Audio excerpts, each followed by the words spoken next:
Muy buenos días, el óbito que habla. Bueno, acá estamos intentando hacer una nueva grabación, ya es la segunda, estoy practicando, que mi hijo me está enseñando a ver si me sale mejor que la de ayer, ¿no? Bueno, estamos con la ciudad antigua. Estudios sobre el culto, el derecho y las instituciones de Grecia y Roma. Vamos por el capítulo 4. La religión doméstica. Conviene no representarse esta religión como las que se han fundado andando el tiempo en la humanidad más civilizada. Desde hace muchos siglos el género humano solo admite una doctrina religiosa mediante dos condiciones. Primera, que le anuncie un Dios único. Segunda, que se dirija a todos los hombres y a todos sea asequible, sin rechazar sistemáticamente ninguna clase ni raza. Pero la religión de los primeros tiempos no llenaba ninguna de esas dos condiciones. No solo no ofrecía a la adoración de los hombres un Dios único, pero ni siquiera sus dioses aceptaban la adoración de todos los hombres. No se ofrecían como dioses del género humano, ni siquiera se parecían a Brahma, que era al menos el dios de una gran casta, ni a Zeus, panhelénico, que era el de una nación entera. En esta religión primitiva, cada dios solo podía ser adorado por una familia. La religión era puramente doméstica. Conviene aclarar este punto importante, pues sin eso no se comprendería la estrechísima relación establecida entre esas antiguas creencias y la constitución de las familias griega y romana. El culto de los muertos no se parecía en nada al que los cristianos tributan a los santos. Una de las primeras reglas de aquel culto era que cada familia solo podía rendir culto a los muertos que le pertenecían por sangre. Los funerales solo debían celebrarse religiosamente por el pariente más próximo. Cuanto a la comida fúnebre, que enseguida se renovaba en épocas determinadas, solo la familia tenía derecho de asistir a ellas. Y se excluía severamente al extraño. Se creía que el muerto solo aceptaba la ofrenda de manos de los suyos. Solo amaba el culto de sus descendientes. La presencia de un hombre que no pertenecía a la familia turbaba el reposo de los manes. Por eso la ley prohibía que el extranjero se acercase a una tumba. Tocar con el pie, aún por descuido, una sepultura era acto impío, a consecuencia de la cual era preciso aquietar al muerto y purificarse a sí mismo. La palabra con que los antiguos designaban el culto de los muertos es significativa. Los griegos decían, los latinos parentare, es que cada cual solo dirigía la oración y la ofrenda a sus padres. El culto de los muertos era verdaderamente el culto de los antepasados.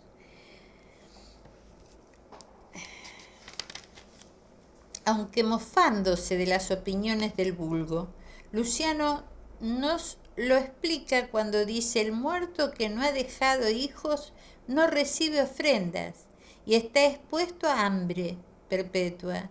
En la India, como en Grecia, la ofrenda a un muerto solo podía dedicarse por sus descendientes. La ley de los indos, como la ley ateniense, prohibía admitir a un extraño, por amigo que fuese, a la comida fúnebre. Tan necesario era que estas comidas fúnebres las ofrecieran los descendientes del muerto y no otros.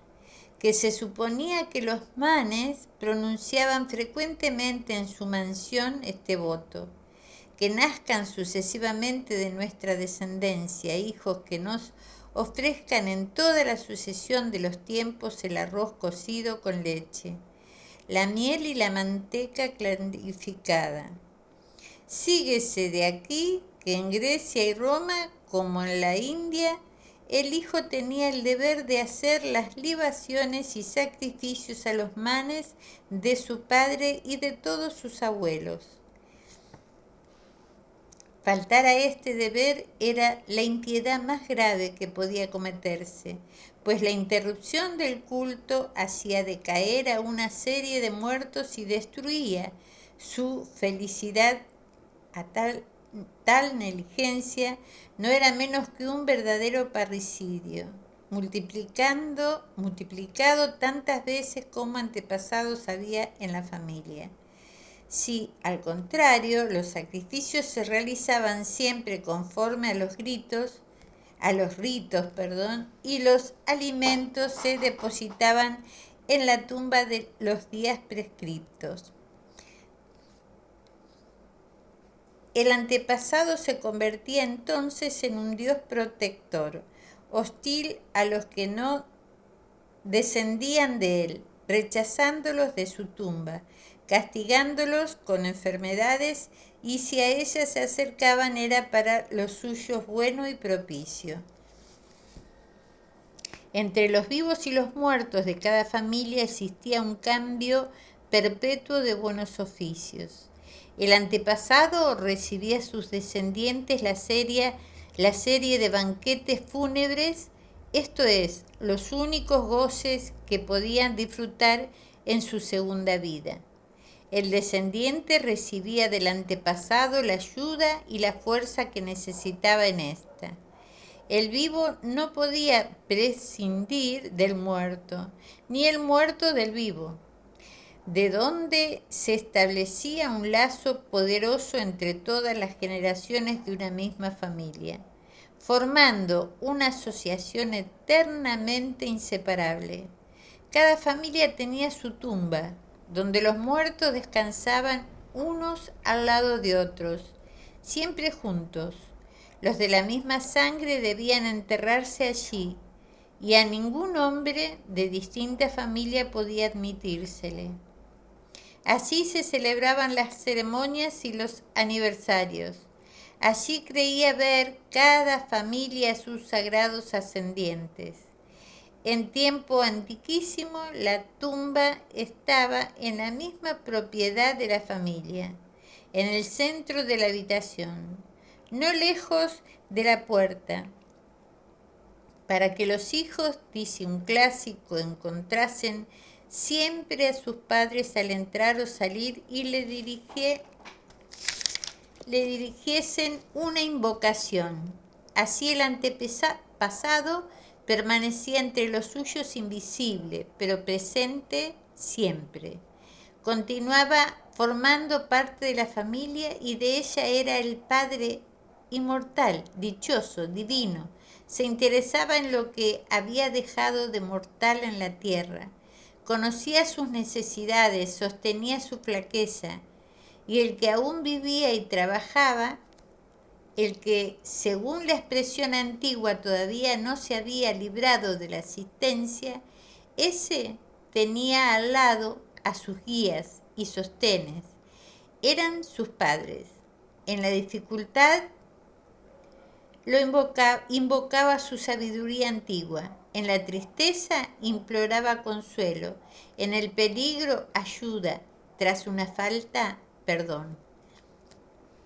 Sin duda que hoy nos cuesta gran trabajo el comprender que un hombre pueda adorar a su padre o a su antepasado. Hacer del hombre un dios nos parece el reverso de la religión. Nos es casi tan difícil comprender las antiguas creencias de esos hombres como a ellos les hubiese sido el representarse las nuestras. Pero recordemos que los antiguos no poseían la idea de la creación.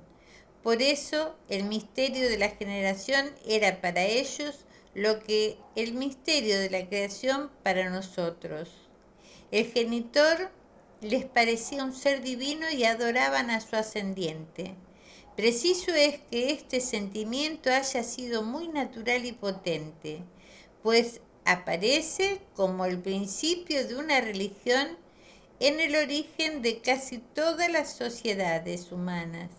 Se le encuentra entre los chinos, como entre los antiguos getas y excitas, entre las hordas de África como entre las tribus del Nuevo Mundo. El fuego sagrado, que tan estrechamente asociado estaba al culto de los muertos, también tenía por carácter esencial el pertenecer peculiarmente a cada familia, representaba a los antepasados. Era la providencia de la familia y nada tenía de común con el fuego de la familia vecina, que era otra providencia. Cada hogar protegía a los suyos. Esta religión estaba íntegramente encerrada en los muros de la casa. El culto no era público, al contrario, todas las ceremonias solo se realizaban entre la familia. El hogar jamás se colocaba fuera de la casa, ni siquiera cerca de la puerta exterior, donde el extraño lo hubiese visto de sobra. Los griegos siempre lo colocaban en un recinto que lo protegía del contacto y aún de las miradas de los profanos. Los romanos lo ocultaban en medio de la casa. A todos estos dioses, hogar, lares, manes, se les llamaba dioses ocultos o dioses del interior. Para todos los actos de esta religión era indispensable el secreto sacrificio oculta, dice Cicerón. Si una ceremonia era advertida por cualquier extraño, se trastornaba, claro, está un poco borroso, son libros viejos, ¿no?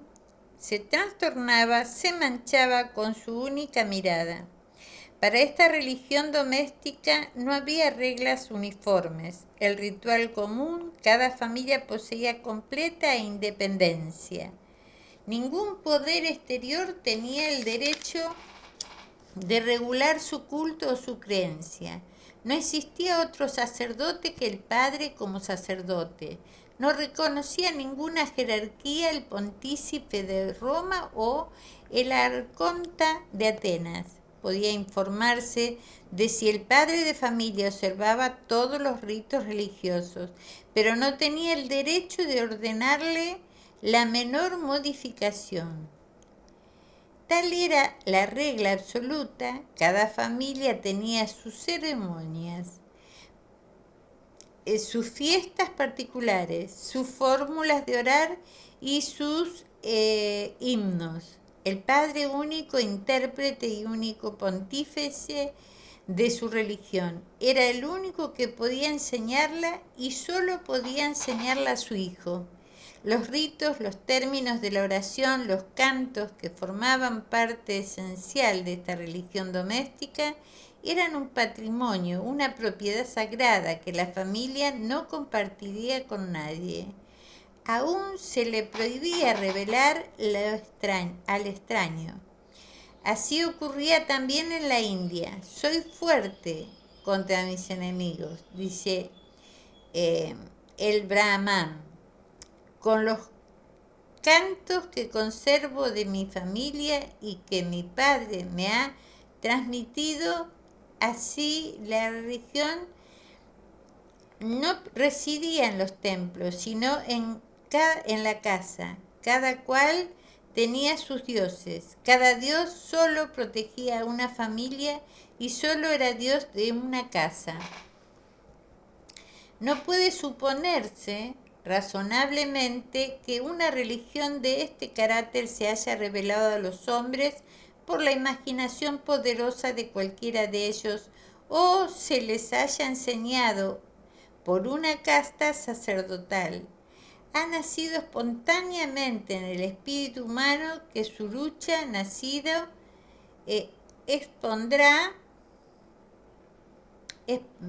su lucha ha nacido espontáneamente en el espíritu humano. Su cuna ha sido la familia. Cada familia ha forjado sus dioses. Esta religión solo podría propagarse por la generación. El padre dándole la vida al hijo. Le daba al mismo tiempo su creencia, su culto, el derecho de alimentar el hogar, de ofrecer la comida fúnebre, de pronunciar las fórmulas de la oración, la generación establecida, un lazo misterioso entre el hijo que nacía a la vida y todos los dioses de la familia. Estos dioses eran su familia misma, eran su sangre. El hijo traía, pues, al nacer, el derecho de adorarlos y ofrecerles los sacrificios como más adelante, cuando la muerte los hubiese divinizado a él mismo. También debía de contratársele a su vez entre estos dioses de la familia, pero conviene observar la particularidad de que la familia de que la religión, doméstica solo se propagaba de varón en varón. Procedía esto, sin duda, de la idea que los hombres se forjaban de la religión, la generación, la creencia de las edades primitivas, tal como se la encuentra en los Vedas, y de ella se ven vestigios en todo el derecho griego y romano. Fue que el poder reproductor residía exclusivamente en el padre. Solo el padre ponía el principio misterioso del ser y transmitía la chispa de vida de esta antigua opinión. Ha resultado la regla que el culto doméstico pasase siempre de varón a varón, que la mujer solo participase en él por la mediación de su padre o de su madre, o de su marido, perdón. Y en fin, si un poco borroso está, ¿qué va a ser? Pero se van a dar cuenta, pero estamos hablando que solo el padre ponía el principio misterioso del ser y transmitía la chispa de vida. De esta antigua opinión ha resultado la regla de que el culto doméstico pasase siempre de varón a varón, que la mujer solo participase en él por la mediación de su padre o de su marido, de su padre o de su marido, y en fin, que tras la muerte no tuviese la mujer misma parte que el hombre en el culto y las ceremonias de la comida fúnebre. A mí me salió así por el hecho de que en mis trámites yo prestaba mucha atención a estas cosas. Aún han resultado otras consecuencias gravísimas en el derecho privado y en la constitución de la familia, y más adelante la veremos. Pero acá terminamos el capítulo 4 del libro primero. Después vamos a pasar al libro segundo, que se titula La familia. Pero quería decir algo con esto, que eran machistas, sí, ¿no? Bueno, pero era una creencia que había en la antigüedad. Pero en las crisis se plasma todo. Y yo ponía atención en estas cuestiones, porque en la actualidad, no hace mucho tiempo, cuando yo me dediqué las últimas décadas a la tercera edad, yo, por ejemplo, un día me horroricé que fui a hacer un trámite a mi hijo mayor, que es profesor, a la escuela, y decía padre tutor o no sé quién, pero la mamá no figuraba. Y acá está diciendo así. Solo el padre ponía el principio misterioso del ser y transmitía la chispa de vida. ¿Está? O sea, el culto doméstico pasase siempre de varón a varón, que la mujer solo participase en él por la mediación de su padre o de su marido. su padre o de su marido. ¿Mm? Y después había, o sea, eso se siguió. O sea, todavía en la actualidad hay muchas cosas para corregir. Yo me refería a esto cuando puse sin, porque me horrorizaba en la forma que se expresaban. Está bien que mi literatura, el otro día tuve que hacer un trámite, me dice la inteligencia artificial, me estaba ayudando con un texto y puso literatura rigurosa. Le digo, no, nada que ver. Al contrario, yo plasmaba mi rabia en la literatura porque me daba cuenta de las cosas antagónicas y ridículas, ¿no? Yo no soy feminista, pero tampoco machista, ¿no? Pero feminista no soy, sin embargo me encontraba con muchos disparates en ese tema, el tema género, digamos, ¿no? Bueno, esperemos que les guste, por un futuro mejor, con optimismo y fe. Y yo sigo practicando lo que me enseñó mi hijo. Bueno, espero que me salga bien esta vuelta. A ver, después había que hacer. Ah, hay que hacer clic para terminar.